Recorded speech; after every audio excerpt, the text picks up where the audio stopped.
जो करेंगे बेस्ट करेंगे, यानी कि जो भी हमें काम करना है या जो भी आपसे काम करवाना है वो हमें बेस्ट ही करवाना है। हमारे पास 3 प्रकार के बच्चे आते हैं, एक हाई आईक्यू वाले होते हैं, दूसरे मीडियम वाले होते हैं और तीसरे जो बहुत कम पढ़ने वाले बच्चे होते हैं।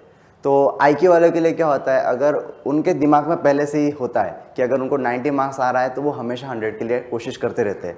तो वो कैसे आने चाहिए, तो उनके लिए हम ऐसे ऐसे ट्रिक्स देते हैं जिससे उनको बहुत जल्दी समझता है और बहुत जल्दी उनको पता चलता है कि पेपर कैसे लिखना, उससे उनको 100 मार्क्स मिल सकता है। दूसरे होते हैं मीडियम बच्चे जो 60 to 80 में ही खेलते रहते हैं, और कुछ ऐसे होते हैं कि उनको इच्छा होती है कि अभी ज़्यादा पढ़ना चाहिए लेकिन उनसे करवाने वाला कोई होता नहीं, तो वो प्रकार के बच्चे होते हैं। और लास्ट होते हैं जो होते हैं ना कि आजू बाजू सुन के या दोस्त जा रहा है इसलिए इंजीनियरिंग में आ जाते हैं, वो प्रकार के बच्चे होते हैं। तो वो ऐसे होते हैं कि उनको कोई पढ़ी नहीं होती है, लेकिन जब वो आता है तो अगर वो 40 का कोशिश कर रहा है या जस्ट पासिंग का हो रहा है, तो ऐसा बच्चा जब हमारे पास पढ़ने के लिए आता है तो अचानक से वो 70-80 तक पहुंच जाता है। तो उसमें जो बदलाव होता है और जो मेहनत करने की उसमें ताकत आ जाती है वो अनबिलीवेबल हो जाती है। अभी हमें स्टार्ट करना है kinematics of linear motion. Okay, वो है रेक्टिलिनियर मोशन। सबसे पहले मैं आप लोगों को थ्योरी बता रहा हूँ, अगर आप अच्छे से थ्योरी पहले पढ़ोगे तो ही आपको एग्जाम्पल आएंगे, नहीं आ रहा है हमको, ठीक है। तो सबसे पहले थ्योरी कर रहे, थ्योरी शॉर्ट थ्योरी है, मैंने बहुत कम से कम के फॉर्म में मैंने पूरा थ्योरी बनाया है। हम पहले देख लेंगे, समझ लेंगे और फिर एक होता है। और अभी जो मोशन है पार्टिकल का वो क्या होता है, the motion of particle along a straight line, मतलब कोई भी मोशन हो रहा है पार्टिकल का और वो स्ट्रेट लाइन में अगर जा रहा है, स्ट्रेट लाइन में जा रहा है, भले क्रॉस जा रहा है, तो वो क्या होता है, रेक्टिलिनियर मोशन। तो ऐसा आता है अगला डिस्प्लेसमेंट। देखो एकदम शॉर्ट से शॉर्ट बनाया है। डिस्प्लेसमेंट क्या होता है, डिस्प्लेसमेंट मतलब शॉर्ट डिस्टेंस होता है, एकदम छोटा सा, मतलब जैसे कि ये पेन है और यहाँ से एकदम छोटा सा ऐसे जा रहा है टाइम। ओके, जो भी डिस्टेंस चेंज होता है टाइम के हिसाब से उसको बोला जाता है वेलोसिटी। डिनोटेड किससे होता है, v से। उसका यूनिट क्या है, मीटर पर सेकेंड। ये बहुत ही इंपॉर्टेंट चीज़ है। मीटर पूछा जाता है कि वेलोसिटी दिया है, टाइम दिया है और हमको डिस्टेंस नहीं पता, तो वही फॉर्मूला है, कोई ऐसा अलग फॉर्मुलेशन हो सकती है।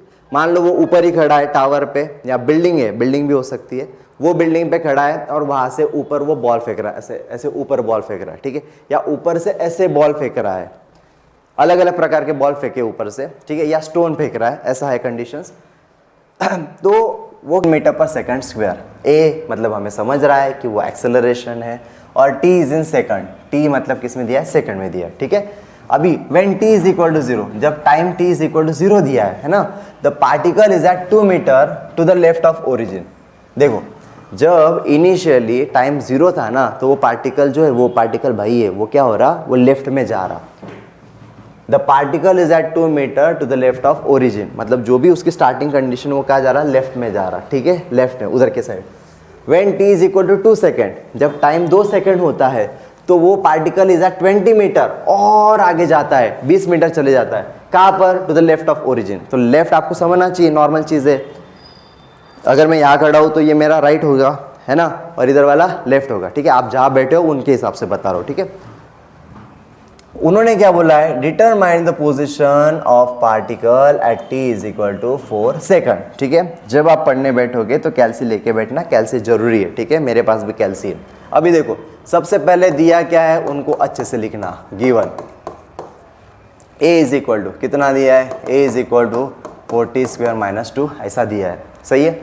अभी क्या हो रहा है, देखो नॉर्मल जो लिखा होता है ना, उससे आप अपने हिसाब से थोड़ा सा नॉर्मल डायग्राम बना सकते हो। वहाँ पूछते नहीं, लेकिन हम बना लो क्योंकि हमको क्लियरिटी ज़्यादा बढ़ती है ना, जितना जल्दी क्लियर उतना जल्दी एग्जाम्पल आ जाएगा, ठीक है। अभी देखो मान लो ये पार्टिकल था, ये पार्टिकल बाई का ओरिजिन था, अगर उसने इधर मूव किया और तब टाइम कितना था, टी इज इक्वल टू 0 था, तो उसने कितना डिस्टेंस लिया, 2 मीटर लिया। लेकिन देखो हमें पता है मैकेनिक्स में हम लोग स्टार्टिंग से पढ़ते आ रहे कि अगर हॉरिजॉन्टल चीज़ें हैं और अगर राइट में हो तो प्लस लिया जाता है, अगर लेफ्ट में आओ तो माइनस लिया जाता है, अगर ऊपर जाओ तो प्लस लिया जाता है, अगर नीचे जाओ तो माइनस लिया जाता है, ये चीज़ें होती है, सही है। सो इधर आया तो x इक्वल टू क्या रहेगा, -2, है ना। फिर बाद में क्या हुआ कि टाइम ना sir, time equal to 2 second उसने लिया, तब x इक्वल टू और वो लेफ्ट में आया तो कितना होगा, -20 होगा, ठीक है। जस्ट फॉर एंड अंडरस्टैंडिंग मैंने बनाया, वहाँ आपको बनाने की ज़रूरत नहीं होती। समझो क्या बता रहा हूँ, बार बार बता रहा हूँ। अभी a इज इक्वल टू ये दिया, ठीक है, मैं डायरेक्टली सॉल्व कर रहा हूँ।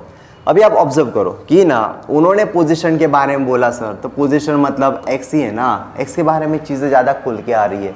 तो हमें पता था क्या एक्सेलरेशन का फॉर्मूला टी के फॉर्म में, हाँ पता था। क्या पता था? देखो हम लोग dv/dt लिख सकते हैं, हाँ सर लिख सकते हैं, इज इक्वल टू हम लोग क्या करेंगे 4t² - 2 भी लिख सकते हैं। सही है, मैंने आपको बोला v की term on one side, t की टर्म ऑन अदर साइड, तो ऐसा लिख सकते हैं dv is equal to 4t² - 2 into dt आ सकता है ऐसा। सही है, इसको क्या बोलते, पहला है एग्जाम्पल इसलिए बोल रहा हूँ, variable separable form, variable separable form हो रहा है, एंड ऑन क्या करोगे, एंड ऑन इंटीग्रेशन करोगे, है ना।